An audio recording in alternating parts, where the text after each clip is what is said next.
Et avec nous, en direct par Skype à Doha, Tariq Ramadan. Bonsoir. Bonsoir. Hier, vous avez condamné en des termes très nets l'attentat perpétré contre Charlie Hebdo, mais vous entendez dans l'opinion publique, il y a toujours ce soupçon de beaucoup de gens qui disent « mais ils condamnent, mais ils ne veulent pas vraiment manifester, mais ils ont des réserves sur les caricatures ». Qu'est-ce que vous dites à ça?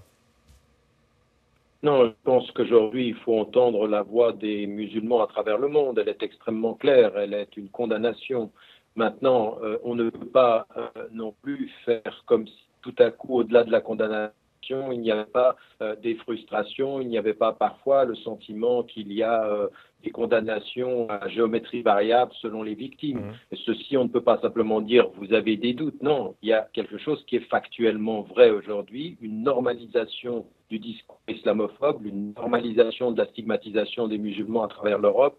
Et donc, ce sentiment-là, il a une justification, mais on ne peut pas l'utiliser pour justifier un silence quand des événements comme ceci. Donc la condamnation doit être faite. Mais ensuite, ce qu'il faut se dire, et c'était très clair dans vos reportages, c'est ce qui va venir après. Aujourd'hui, ce n'est pas une affaire musulmane, c'est une affaire qui nous concerne tous. Nous devons tous ensemble savoir qui sont nos ennemis de cette et avec qui on va construire notre avenir, c'est-à-dire des Européens, des Suisses, des Français, de confession, de toute confession et sans confession, qui veulent se refuser,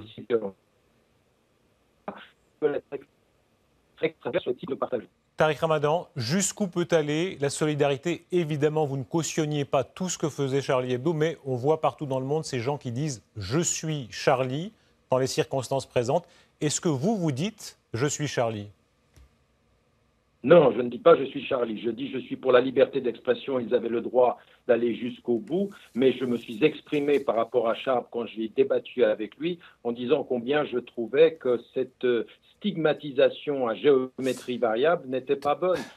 Vous savez, il y a 7 ans de cela, Charlie Hebdo a renvoyé Ciné parce qu'il avait fait de l'humour sur le fait d'être juif et ils n'ont pas arrêté pendant 3 ans de faire de l'humour sur les musulmans et j'ai dit que cet humour-là était un humour de lâche. Donc je suis pour le principe de la liberté d'expression, je ne suis pas pour son usage lâche. Donc d'ailleurs, j'ai dit et répété ma sympathie aux familles des victimes. Mais je ne vais pas aller cautionner parfois des attitudes qui, contrairement à ce que disait Franz-Olivier Gisbert, étaient parfois pas très bienveillantes, pas très courageuses et en dessous et parfois assez vulgaires, je dois dire.